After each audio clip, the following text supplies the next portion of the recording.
오늘 히브리서 7장 11절에서 19절 말씀을 가지고 이에 더 좋은 소망이 생기니 라는 제목으로 함께 말씀을 나누어 보려고 합니다. 방금 말씀드렸지만 오늘 말씀 제목이 뭐예요? 이에 더 좋은 소망이 생기니 라는 제목인데, 소망이 생긴다 라는 말은 요즘 정말로 들어보고 싶은 말이 되지 않을까 합니다. 힘든 일을 당했지만 그래도 소망이 있다 라든지, 문제가 생겨서 다들 안 된다, 답이 없다 라고만 하지만 그래도 소망이 있다, 원하는 대로 되지 않았지만 그래도 소망이 있다, 한계가 분명하게 보이지만 그래도 소망이 생긴다, 이런 말들을 정치에서 혹은 경제에서, 또 이런 말들을 무엇보다 교계에서 들어보고 싶은 것이죠. 여러분들의 삶에서는 어떻습니까? 지금 내 상황이 이렇지만 그래도 소망이 있다라고 할 만한 것들이 있습니까? 아니면 여전히 그 소망이라는 것을 찾고 계십니까? 그것도 아니라면 지금 내 삶에서 소망이라는 것을 찾는 것은 불가능하다라고 결정한 지 이미 오래된 그런 삶을 살아가고 계십니까? 저는 믿습니다. 누가 뭐라고 해도 우리의 소망은 예수 그리스도가 되심을 믿습니다. 우리의 삶에서 우리를 절망하게 하는 수만 가지의 환경들이 있고, 또 우리의 삶을 어렵게 하는 수만 가지의 문제들과 또 주변의 사람들이 있지만, 그 다양한 어떤 상황에서도 소망이 될 수 있고, 그 다양한 사람들 모두에게도 소망이 될 수 있는 유일한 길이 바로 우리가 믿는 예수 그리스도이심을 믿는 것입니다. 사실 경제적인 어려움을 겪고 있는 사람들에게 현실적으로 소망이 되는 것은 많은 돈일 것입니다. 건강의 문제를 겪고 있는 사람들에게는 좋은 의사나 약이나 어떤 치료법이 소망이 될 것입니다. 또 외로운 사람에게는 친구가, 또 배움을 원하는 사람에게는 좋은 선생님이 현실적인 소망이 되는 것입니다. 하지만 다시 말씀드리지만 우리 주 예수 그리스도만이 어떤 환경이나 일이나 문제들 가운데에서도 변하지 않고 흔들리지 않는, 또 누구에게나 소망이 되는 유일한 길이 되시는 것입니다. 우리 그리스도인들은 이 사실을 믿는 사람들이고, 이 진리를 삶의 현장에서 점점 더 깨달아가고 더 깊이 경험하고 누려가는, 그래서 세계의 경제가 출렁이고 정치가 답답하고 또 옆에 있는 사람들이 막 속을 뒤집어 놓고 나를 힘들게 하는 현실적인 일들이 계속해서 일어나더라도 그것들 때문에 포기하고 절망하는 것이 아니라 우리의 소망 되신 예수 그리스도 안에서 끝까지 주어진 삶을 인내하는 사람들인 것입니다. 우리가 요즘 묵상하는 히브리서 말씀의 권면도 이런 맥락입니다. 예수님을 믿는 사람으로 이 세상을 살아가면서 마주하는 수많은 상황이나 문제나 그 주변에서 힘들게 하는 사람들이 단순하지 않아요. 그렇다고 일일이 상황을 들어가면서 이럴 때는 이렇게 대처하고, 그런 상황에서는 이런 결정들을 하면 좋아요, 이런 사람을 만났을 때는 이런 방법으로, 이렇게 하나하나 구체적으로 말씀해 주시지도 않아요. 물론 우리 삶에서 그런 선한 지혜들이 필요하지 않다라는 게 아니라, 그런 지혜들의 앞선 보다 본질적이고 근본적인 길을 설명하시는 것입니다. 그래서 예수 그리스도를 믿는 사람들이라면 누구나 품고 있고 누리고 있고 경험되어서 그것으로 말미암아 이 세상을 넉넉히 이겨낼 수 있지만, 많은 그리스도인들이 놓치고 있었던 생명, 많은 그리스도인들이 잊어버리고 있었던 소망, 많은 그리스도인들이 쉽게 간과해버렸던 삶의 중심인 예수 그리스도를 다시 한번 기억하고 다시 한번 묵상하고 신뢰할 것을, 그래서 삶을 인내해낼 것을 요청하시는 것입니다. 그래서 다른 것보다 우리 그리스도인들의 모든 것 되신 예수 그리스도, 그 예수님을 구약의 율법, 특별히 레위기의 말씀을 바탕으로 자세하게 설명해 주시는 거예요. 그래서 레위기 말씀에 익숙하지 않으면 히브리서의 말씀도 좀 어려울 수 있는데, 이미 레위기를 우리가 17장까지 뭐 세세하게는 아니더라도 이렇게 묵상을 해 왔었기 때문에 조금은 더 낫지 않을까 합니다. 그래서 오늘 말씀도 레위기에서 말씀하는 제사, 그리고 그 제사를 감당하는 제사장이라는 직분, 그리고 하나님께서 그것을 주신 까닭이 말씀의 바탕에 깔려 있는 것입니다. 그러면 오늘 말씀을 볼까요? 우리 11절과 12절 말씀입니다. 11절과 12절. 레위 계통의 제사 직분으로 말미암아 온전함을 얻을 수 있었으면 백성이 그 아래서 율법을 받았으니 어찌하여 아론의 반차를 따르지 않고 멜기세덱의 반차를 따르는 다른 한 제사장을 세울 필요가 있느냐? 제사 직분이 바뀌어졌은즉 율법도 반드시 바꾸어지리니. 아멘. 여러분, 하나님께서 이스라엘 백성들을 애굽이라는 그 거대한 강대한 나라에서 구원해 내셨습니다. 그리고 그 백성들로 하여금 홍해를 건너게 하시고 시내산으로 인도하셨습니다. 그리고 그 시내산에서 하나님께서는 애굽에서 구원해 내신 이스라엘 백성들과 계약을 맺습니다. 무슨 계약이죠? 나는 너희들의 하나님이고 너희들은 내 백성들이 된다라는 하나님과 하나님께 속한 백성이라는 그 관계의 계약을 맺는 것입니다. 그리고 하나님은 하나님과 하나님께 속한 백성이라는 관계에 놓이게 된 그 백성들에게 두 가지 선물을 주시는데, 하나는 하나님께 속한 백성들의 삶이 어때야 하는지에 대해서 말씀해 주시는 율법이고요. 또 다른 하나는 하나님께서 하나님의 백성들과 동행하시기 위해서 거하실 성막을 선물로 주시는 것입니다. 그리고 이 두 가지 율법과 성막을 선물로 줬으니까 이제 뭐 너희들 마음대로 알아서 해라, 이게 아니라 이것을 관장하는 사람들을 그 백성들 가운데에서 세우시는데, 이 율법과 성막에 대한 책임을 맡은 사람들이 누구지요? 바로 레위 지파의 사람들, 그리고 그 중에서도 아론의 자손들, 누굽니까? 제사장들인 것입니다. 그래서 이스라엘 백성들과 하나님 사이에는 언제나 이 제사장이 있는 것입니다. 백성들은 제사장들을 통해서 율법에 대한 가르침을 받고요. 또 제사장들을 통해서 성막에 거하시는 하나님께 나아갈 수 있었습니다. 그리고 하나님께서도 제사장들을 통해서 당신의 백성들에게 말씀을 하셨던 것입니다. 그런데 시편 110편 4절 말씀에 보면 이런 말씀이 있습니다. 제가 한번 읽어드릴게요. 여호와는 맹세하고 변하지 아니하시리라. 이르시기를 너는 멜기세덱의 서열을 따라 영원한 제사장이라 하셨도다. 아멘. 하나님께서 하나님과 하나님의 백성들 이 관계 가운데 정말로 궁극적으로 세우고자 하는 제사장은 레위 지파, 아론의 계열을 넘어서야 했습니다. 왜냐하면 하나님께서 이 땅에 시작하셔서 완성해 내려고 하는 영원한 나라는 하나님께서 이 땅을 살아가는 하나님의 백성들에게 주신 율법과 성막을 관장하는 그 제사장들로는 감당이 되지 않는, 그것을 넘어서는 나라였기 때문인 것입니다. 그래서 하나님께서 역사의 어느 한 시점에 그 영원한 나라에 합당한 제사장을 세우시는데, 그것을 가리켜서 멜기세덱의 서열을 따른 영원한 제사장을 세우신다라고 말씀하시는 것입니다. 여러분, 멜기세덱은 창세기 14장, 그렇죠? 그 앞에 나오는데, 아브라함이 전쟁에 휩쓸려서 포로로 잡혀갔던 자기의 조카 누구죠? 롯. 그 롯을 구하고 돌아오는 길에 만났던 한 제사장입니다. 근데 이 멜기세덱은 상징적인 인물로 인용이 돼요. 무슨 말인가 하면, 이스라엘이라는 나라는 수많은 여러 민족들 중에서 하나님의 백성, 하나님의 민족으로 이렇게 구별된 그런 사람들이죠. 그런데 그렇게 구별된 민족 안에서도 레위 지파는 하나님을 위해서 좀 더 구별된 사람들입니다.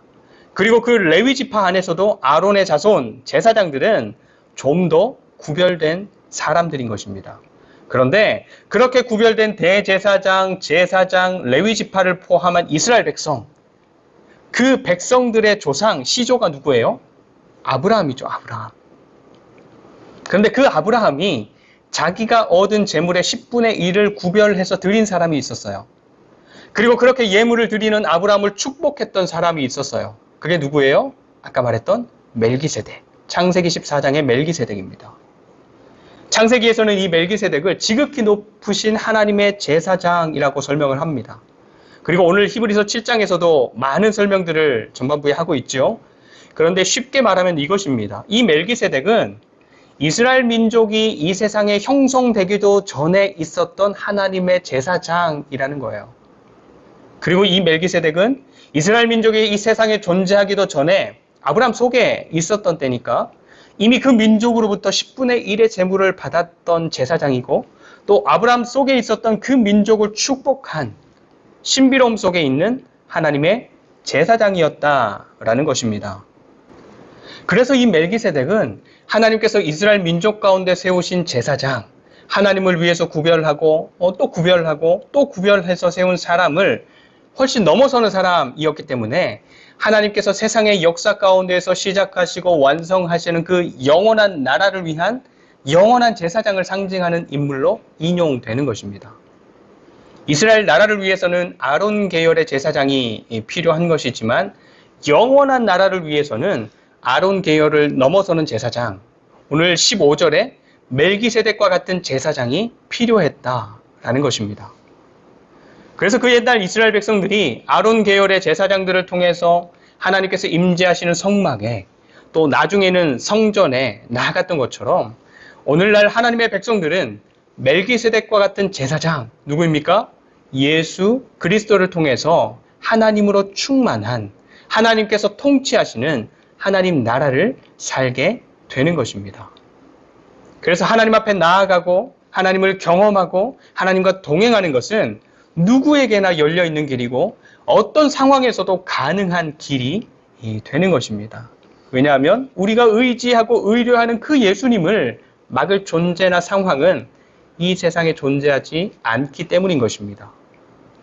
그런데 예수님을 믿는다고 하지만 하나님께서 예수님을 통해서 거저주시는 것들을 제대로 누리면서 살아가지 못하는 사람들이 여전히 많은 것이 우리 신앙생활, 신앙인들의 현실입니다. 왜 그렇습니까? 여러 가지 이유들을 찾을 수 있겠지만 오늘 말씀을 통해서 그 이유를 찾아본다면 우리의 삶이 율법이라는 것에 매여서 여전히 율법으로 작동하는 세상에 살고 있기 때문에 그런 것입니다. 여러분, 율법으로 작동되는 세상은 어떤 세상입니까? 나의 열심과 나의 수고가 강조되는 세상입니다. 우리가 잘 알지만 율법은 기본적으로 뭐뭇을 해라, 이것은 하지 마라, 이런 명령으로 이루어져 있습니다. 그래서 율법이 하라는 것을 하고 하지 말라는 것을 하지 않았으면 잘했다라고 평가합니다. 그래서 예배를 지키고 헌금을 드리고 기도를 채우고 정해진 분량의 말씀을 읽고 봉사하고 훈련받고 참고 견디고 온통 뭘로 가득 차 있는 겁니까? 내가 해야 하는 행동과 또 반대로 하지 말아야 하는 행동들, 의무와 책임들로 가득 차 있는 것입니다. 그래서 율법으로 작동되는 세상에서는 하나님을 믿는다고 말하지만 수고하고 무거운 짐을 진 사람들만 발견될 뿐인 것입니다. 그런데 여러분, 율법의 한계가 그것입니다. 법은 본질상 해라, 하지 말아라 하는 것이 법인 것이고, 그래서 그 항목에 해당되지 않으면 괜찮다 여겨지는 것입니다. 그래서 율법을 통해서 먼저는 누군가가 하는 행동의 옳고 그름을 우리가 판단할 수 있습니다. 율법이라는 기준이 생긴 것이니까 그 기준에 부합하면 괜찮은 것이고 그렇지 않으면 이제 잘못한 거예요. 그렇죠? 그리고 두 번째로는 그 기준을 통해서 옳고 그름이 밝히 드러나기 때문에 사람들의 행동이나 드러나는 어떤 삶의 모습을 특정한 형태로 통제할 수 있습니다. 그렇죠? 하지만 거기까지예요. 거기까지. 무슨 말인가 하면 법을 통해서 사람들의 옳고 그름을 판단할 수 있고 그렇기 때문에 사람들의 행동을 일정하게 통제할 수도 있지만 그 법이라는 것이 그 사람 자체를 바꿔내지는 못하는 것입니다. 왜 그렇게 이야기할 수 있습니까? 법이 사람들의 행동을 법대로 통제하지만 사람들은 끊임없이 어떻게 합니까? 그 많은 법들을 피해서 내가 하고 싶은 것을 하려고 하고 또 실제로 하거든요. 그래서 율법으로 작동하는 세상은 해라, 하지 마라, 했다, 안 했다, 그게 중심이고 그것으로 옳고 그름이 판단되고 그래서 그것만을 보기 때문에 어떻게 보면 그럴듯해 보이지만 또 괜찮아 보이기도 하지만 그 법이 통제하는 하나하나의 사람들은 행동은 다르게 하지만 그 사람의 본질은 여전히 그대로인 것입니다. 그런데 하나님께서 예수님을 통해서 완성하려고 하시는 나라는 그런 나라가 아닙니다. 그래서 율법의 체계로는 하나님께서 시작하시고 완성하실 그 영원한 나라를 설명할 수 없고 담아낼 수 없는 것입니다. 그래서 율법으로 작동되는 세상을 살아가고 있었던 바리새인들이나 서기관들이 하나님께서 원하시는 나라를 완성하실 예수님과 사사건건 부딪혔던 것입니다. 설명할 수 없고 담아낼 수 없었으니까. 여러분, 우리도 그렇습니다.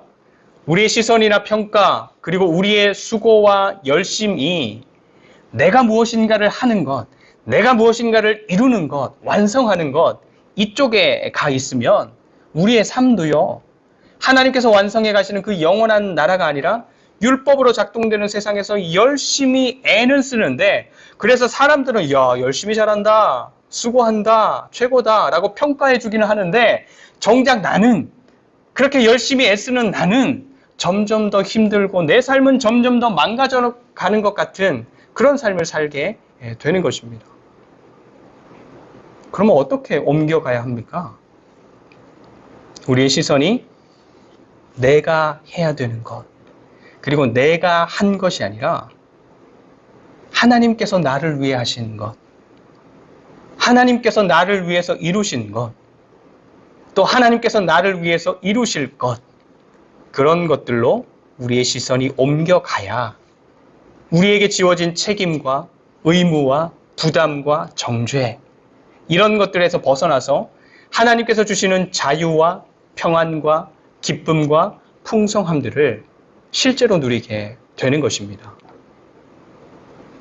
우리 18절과 19절 말씀을 한번 볼까요? 18절과 19절. 전에 있던 계명은 연약하고 무익함으로 패하고 율법은 아무것도 온전하게 못할지라 이에 더 좋은 소망이 생기니 이것으로 우리가 하나님께 가까이 가느니라. 아멘. 여기에서 패한다라고 하는 것은 문자 그대로 없앤다 뭐 이런 뜻이 아니라 온전하게 하는 것에 있어서는 율법이 한계가 있다라는 것을 말씀하는 거예요. 그런데 율법이 가진 그 한계 때문에 하나님께서는 우리에게 더 좋은 것을, 더 좋은 소망을 주셨는데 그것이 바로 율법의 한계를 넘어서는 예수님께서 하나님과 우리 사이에 영원한 제사장이 되도록 하신 것입니다. 그래서 예수님께서 우리를 위해서 하신 일을 통해서 우리는 하나님께 더 가까이 가게 되고 더불어 예수님께서 우리를 위해서 하고 계시는 일, 또 하실 일을 통해서 우리는 하나님을 더 가까이 누리게 되는 것입니다. 여러분, 우리가 살아가고 있는 이 세상은 우리가 뭔가를 열심히 해야 살 수 있는 세상입니다. 물론 우리가 열심히 한다고 해서 내가 열심히 한 만큼의 결과를 반드시 보장받을 수 있는 것도 아닙니다. 그리고 지금 너무너무 좋다고 해서 내일도 너무너무 좋으리라는 보장이 없고요. 내가 정도를 지키면서 잘 한다고 해서 내 삶의 안정성이 보장되는 것도 아닙니다. 갑자기 막 전염병이 돌아서 삶이 묶이기도 하고요. 갑자기 전쟁이 일어나서 어려운 상황에 놓이기도 하고요. 전혀 알지 못하는 사람이 쏜 총에 맞아서 생명을 잃기도 하는 불안하고 불안정한 세상을 살아가고 있는 것입니다. 그래서 이 세상을 살아가는 사람들은 보다 안정적인 삶을 위해서 돈을 많이 모으기도 하고 부동산이나 금을 모으기도 하고 보다 높은 자리, 또 안정적인 자리를 차지하려고 애를 쓰기도 하고 또 많은 사람들과 연대해서 조직을 만들거나 내 편이 되어줄 사람들을 많이 확보하는 등등의 것들로 삶의 소망을 삼는 것입니다. 하지만 우리에게는 더 좋은 소망이 있습니다. 나의 어떠함이나 불완전한 세상의 어떤 것에 기대고 근거하는 소망이 아니라 완전하시고 완벽하시고 영원하신 예수님으로 말미암는 더 좋고 더 완벽하고 더 풍성한 소망이 우리에게 있는 것입니다. 우리의 소망 되신 예수 그리스도를 통해서 이 땅에 이미 시작된 영원한 하나님 나라를 발견하게 되고 또 그 나라를 살게 되고 그래서 어떤 환경과 문제와 어려움 속에서도 평안함과 기쁨과 풍성함을 누리며 주어진 시간을 잘 인내하며 살아내는 그래서 마침내 완성되는 하나님 나라를 상속받게 되는 진짜 그리스도인들이 되시기를 간절히 축원드립니다. 기도하겠습니다. 하나님, 오늘도 우리의 소망 되신 예수 그리스도를 바라봅니다. 결국에 우리가 살아가게 될 나라가 지금 이 세상이 아니라 하나님께서 완성하실 하나님 나라이기에 이 세상이 중요하다고 말하는 것들로 우리의 삶을 채우는 수고에 초점을 맞추기보다 어떤 상황에서도 하나님을 가까이 하고 하나님을 깊이 알아가는 것을 위해서 몸부림치는 우리의 삶이 되게 하여 주시옵소서. 그래서 주님 안에서 살아가고 주님과 함께 살아가는 하나님 나라의 삶으로 말미암아 정말로 세상이 줄 수 없는 기쁨과 평안을 누리며 유한한 소망을 붙잡고 살아가는 세상 사람들에게 진짜 빛, 진짜 소금이 되는 삶을 살아가게 하여 주시옵소서. 언제나 우리의 소망 되시고 전부가 되시는 예수 그리스도의 이름으로 간절히 축복하며 기도드립니다. 아멘.